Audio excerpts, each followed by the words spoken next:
Hey, morning, Michelle. How you going? Hello, afternoon.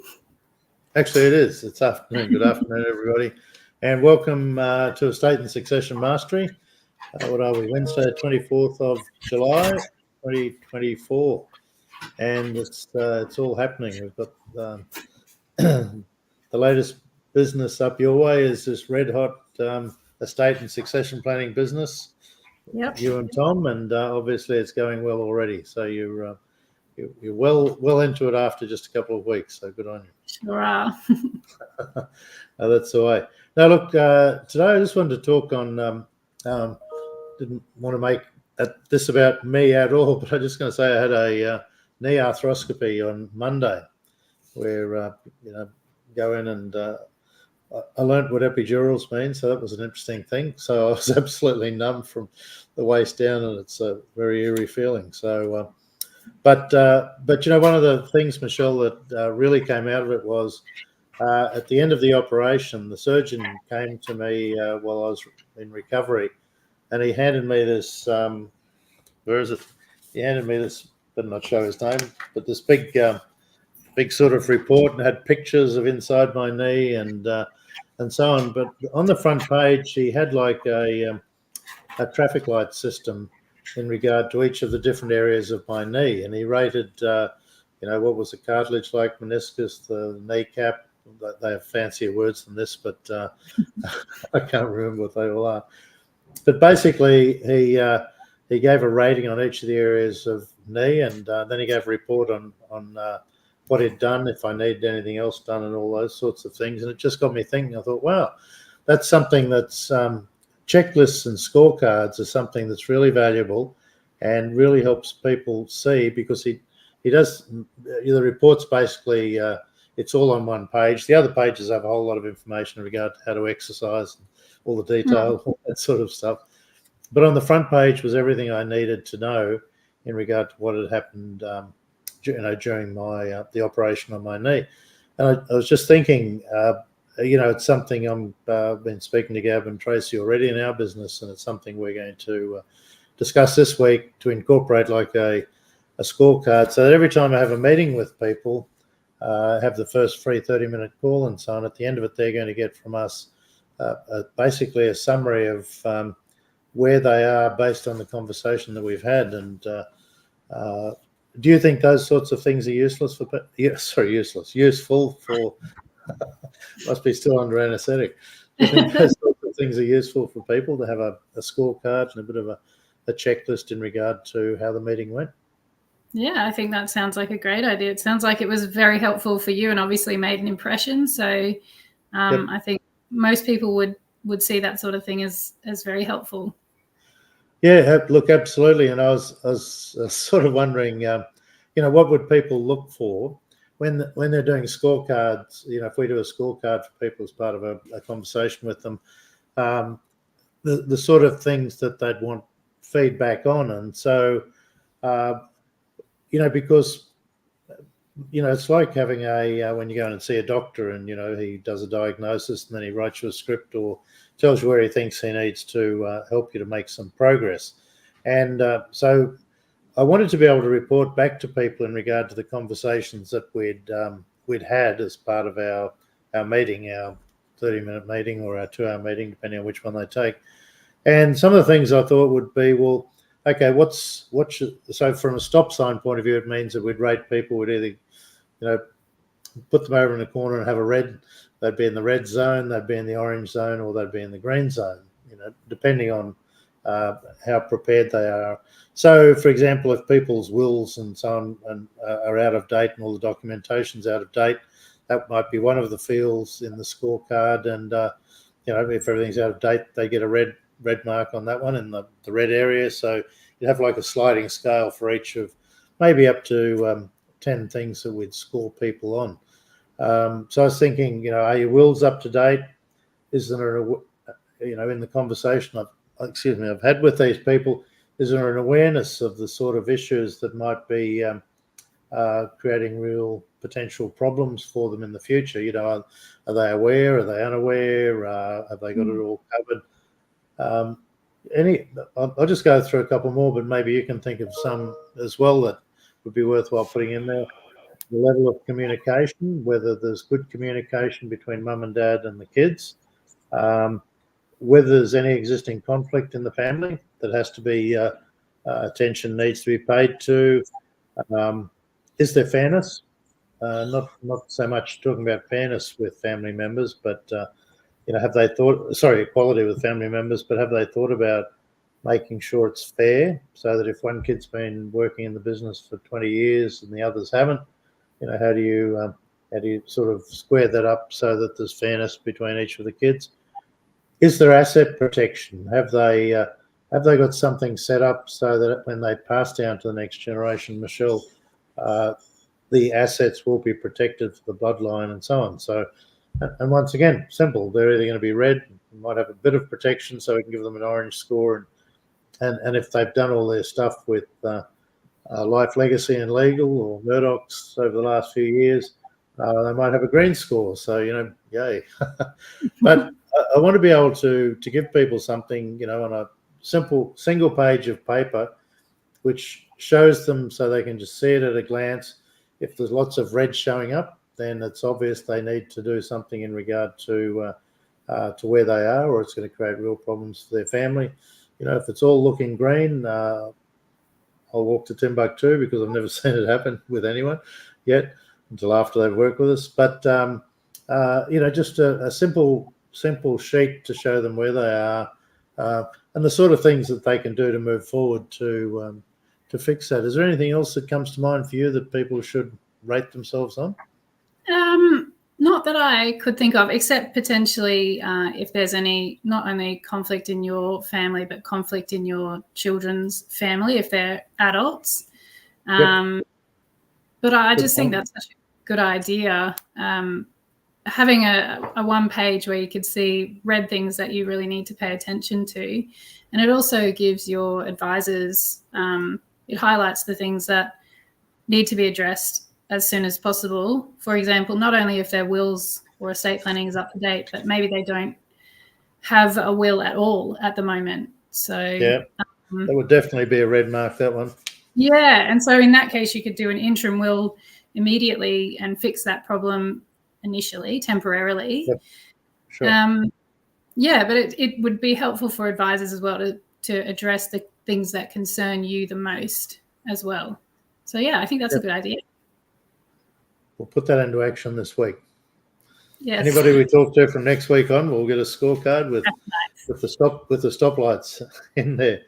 But also just a bit of an executive summary in regard to where they should go for help to get this sorted. I just wrote down while we were talking, there would be taxation issues too. If they, is their current structure allowing for tax minimisation, not tax avoidance, but are they thinking about how to minimise the tax that they're paying? And I've got 2, 4, 6. I've got 8, so I just need two more before we finish today. Thanks, Michelle. Super and life insurance, you could put that in. Is there super and life insurance nominations and things like that up to date? Nominate beneficiary nominate. See, you're on a roll here. Super beneficiary. So we just need one more now, and then we'll come back and we'll be right for next week. No, that's great. Good. But Tom and I have talked about this a lot in the past too, and scorecards are always a good way to start off with people, because it helps helps clients self-select in regard to where their issues are and what they need to do. It just makes it very simple to see what they need to move forward. So I was going to go on to a couple of other things as well, but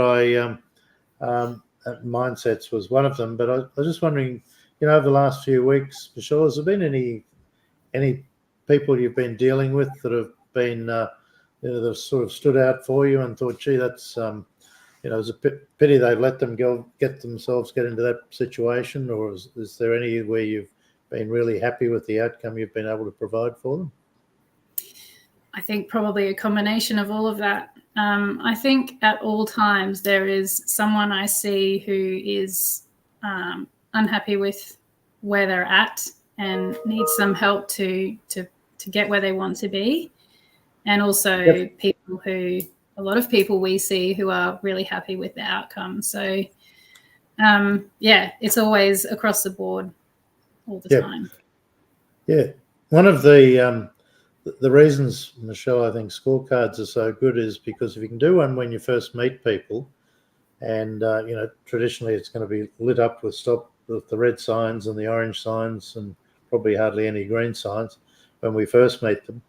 And then after we finish going through the process with people, is then to go back and do the scorecard again with them, and hopefully everything will be over on the green side. And because sometimes I think people don't understand how much progress they've actually made, because it's you take people from one level of normal to another level of normal. They've come in, they've met you, they've paid money, they've gone through the process and so on, and they feel good about what the outcome is. But they very easily forget what it used to be before they started the process with us. And so I'm thinking if we can do a before and an after scorecard with people, it'll help them see the value that's been created and the progress that they've made along the way. Yeah, So that's a good idea. There's my thought for the day. Nice. And one of the things we talked about here was certainly, Michelle, was with scorecards and so on. A lot of times it's just in regard to the mindsets of the clients, and we've talked before about. Well, what did I must have gone like that. Yeah, that's. Is that a Zoom? Is that a thing? I went like that, and a bubble came up. I've never seen that happen before, so I don't know what I did there. But certainly the mindsets of clients, and as I was saying, we talked about that book I wrote, the 10 mindsets of successful in estate and succession planning. It's about people having the right mindset before they come and get this stuff started too, isn't it? If you don't care for your family, you don't care for your kids and all that sort of stuff, it's very hard for us to make progress with people if their mindsets are wrong. So, we can also use scorecards to evaluate that. I'm still thinking about that bubble and the thumb in the bubble. It's happened to me before as well. See how to do it again. One of the issues that comes up very often, and certainly in regard to some clients we've dealt with recently and still doing some work with, is creating fairness between all the siblings. And mostly that's a pretty simple thing to do, but sometimes there can be jealousy and resentment from one child to a younger child, that the old child's going to get the business or the farm or something like that. And is that something you guys strike very often, where there's there's issues between the children? I mean, our job is to try and eliminate that conflict and so on, but sometimes it's buried deep resentment between one child to another sibling, and a feeling of unfairness. So how do you guys normally handle that? Is that something you come across? Yeah, I think it typically comes right from childhood. They may have felt that child in particular has always been given the best things. Maybe they're the oldest favorite. Yeah. And so then it just naturally keeps progressing through, especially if they haven't dealt with those feelings through their life, and then it comes out at this sort of time when their mum and dad are giving the farm to eldest favorite, and the other kids are left to fend for themselves. But often I've found if you question them on it, they don't want the farm. They just are angry that this kid has got, all of the good things in life. So it's not really necessarily about that. Yep. It's typically other issues that are just not dealt with yet. I like the way you say that, and that's why mental health issues and helping people with emotional resilience and all those sorts of things is part of what we do. We look out for, and that probably should be the 10th thing on my list. Is any red flags in regard to emotional stability between all the members of the family. And sometimes a couple of things. Sometimes parents may not have seen it, but the second part is also, Michelle, is that they may not know how to process it and deal with it. It's there's I meet people all the time where there's some real triggers, and there's some real emotional triggers and baggage that people haven't dealt with, and I think that's where the great problem is that getting people to actually do something about it, to see someone, to have the conversations, to seek counselling, and so on. And I find that when we've offered it to people in the past, the ladies are more likely to stick their hand up and be prepared to go and have a chat to someone in regard to areas of emotional resilience and so on. Men sometimes it's a little bit harder, but having said that, it's a matter of how you present it to the client or the client's family member or whatever in regard to helping them to make that sort of progress, isn't it? Yeah, and I think, yes, it is typically men who are a bit resistant to that, but I feel like it's getting better. It's not as much of an issue these days, and they are, if it's framed correctly, they are taking that opportunity to get the help they need.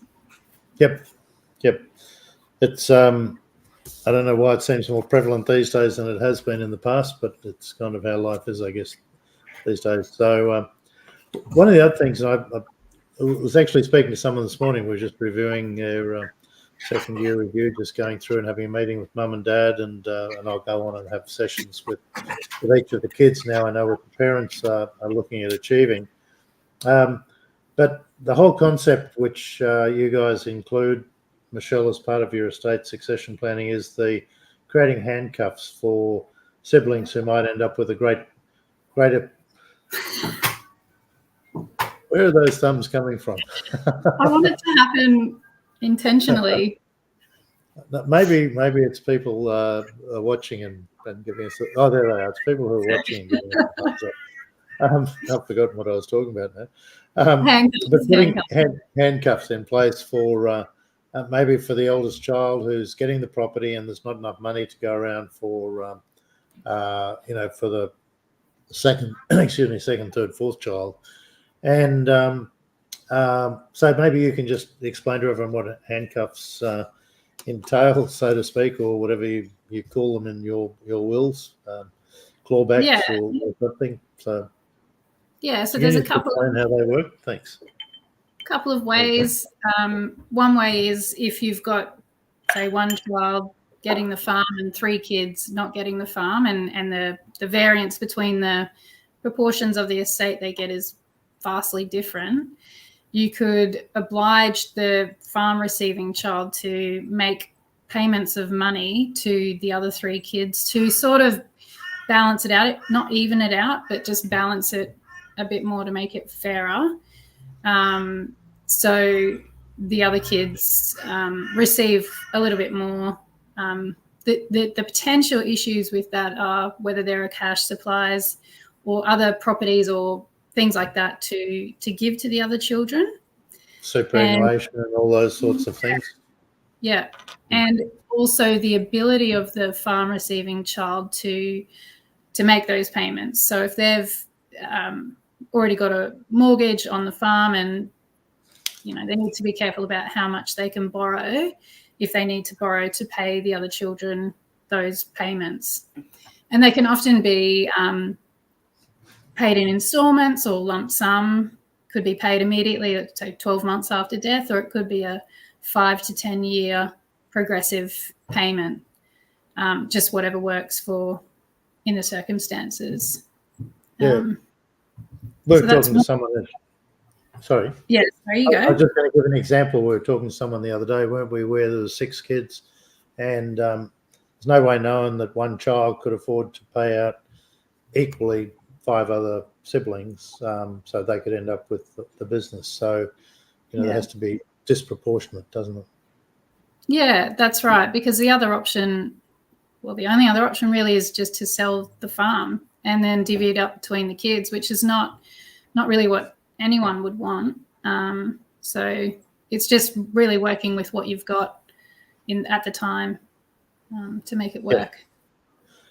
The one of the things too is there's a big difference, isn't there, between leaving cash and leaving property? Because the rate of return on, I remember talking with you and Tom at some stage, and I mean, really, it can drift between 4 to 5 times, can't it? Leaving someone a $4 million property as opposed to leaving another sibling $1 million cash, in many ways can end up with the same income stream for both kids moving forward, because your rate of return on cash is way higher than the inflated property prices and so on, and what you can make out of that. In fact, I don't know how people can borrow money to run properties these days. The rate of return is traditionally so low. So there is a big differential, isn't there, between leaving one child cash and leaving another child property. Yeah, and the other thing on that is if the property being left to them is an investment property, there could be tax implications kind of going the other way. So that's another difference between cash and property as well. So lots of things there. No, absolutely, and sometimes I, people ask me, well, what would I do? And I, you sort of think, do you want a $20 million property or do you want $5 million cash? $5 million cash will see anyone through the rest of their life in any form. If you have $5 million, you invest it, and you look at for some capital growth and some investment growth, you're going to lead a pretty good life. So whereas the person that ends up with the property, fires, floods, droughts, stock prices, the value of land may drop, all those sorts of things, and they got to work their backside off to make a living off that. Even though it might be a $20 million property, chances are nine times out of 10 or more, they're going to hand the property on to their children. So they're not actually getting any cash; they're just getting the ability to maintain the family dynasty, and have to work hard and put up all the stress and aggravation of living on a remote property to make a living, while brother or sister is living down in the city with $5 million cash in their pocket. They're doing okay. And on that point, which is kind of what you had in one of your handcuff points, was about the other option. If that $20 million farm child then decided, well, I don't want this, I want my $5 million cash, I'll sell the farm and take the $20 million for myself. We can also factor that in. If they sell within a certain period of time after death, then the property can be offered to the other children to purchase if they genuinely were interested in running it. Sure. And if no one takes it, then provision to have the $20 million divided in some proportions across the remaining children. Yeah, those handcuff clauses and so on, it's usually on a sliding scale, isn't it? The longer the person stays on the farm, the more of it they're entitled to. But if mum and dad pass away and just give one child a $20 million property and someone else $5 million worth of cash, and the next day the $20 million property gets sold, then that's kind of a little unfair. You've got one kid with 20 million cash and one with 5. So we can bring in some issues there over a period of time to distribute that to the other child or children as well, so that there's a bit more. It's a little more fair between everyone. Yeah. But that's the job you guys do. That's right. That's why you guys are so smart at all this stuff. But the big issue, isn't it, Michelle, is that communication is always at the core of this, and it was. It was interesting today after doing this annual review with these clients, and we were going through talking about these exact things. Actually, that's why it's kind of ironic we're discussing this today. But they were talking about how 2 of the kids are going to get some property, and the third one is going to get cash, and they had both the kids who were getting the properties were going to owe their sibling some money, but we actually reduced the amount they were going to pay to the sibling who was getting cash, because you can't put a noose around the neck of the child getting the property where they can't afford to. Life is just going to be hell for them for the rest of time. They'll be spending all their time trying to pay out their siblings and having that debt, as opposed to them ending up with a little more and so on. So communicate, and these clients very much said, can you talk to the kids and explain this all to them so that everyone's really clear beforehand, so that mum and dad passed away last night, it's not going to be a surprise to the children in regard to what the outcomes are going to be, and how there'll be differentials, but why there'll be differentials, and how it's actually more fair for everyone. Okay. Because that's why, and so, we're obviously having meetings, Zoom meetings with each of the kids to sort of go through what the final outcome is. But communication is certainly core. And at the end of the day, it's all about creating family harmony. And dare I say, getting together at Christmas as mates. Yep. Over a glass of wine. Yeah. So there. But no, look, it's been interesting, and it's funny how sometimes we come up with ideas, and as I say, it took me sitting in the hospital and getting a report from the doctor, which showed, how my knee had performed, so to speak, and what future issues I may or may not have with it. And this idea of having a scorecard and the traffic lights and so on, I think for all our clients and prospective clients is just a good way of people seeing very quickly at a glance where they are, where their big issues are at the moment, and how they can be helped to move forward. So within a week or so, Michelle, you'll see the results of that. Yeah.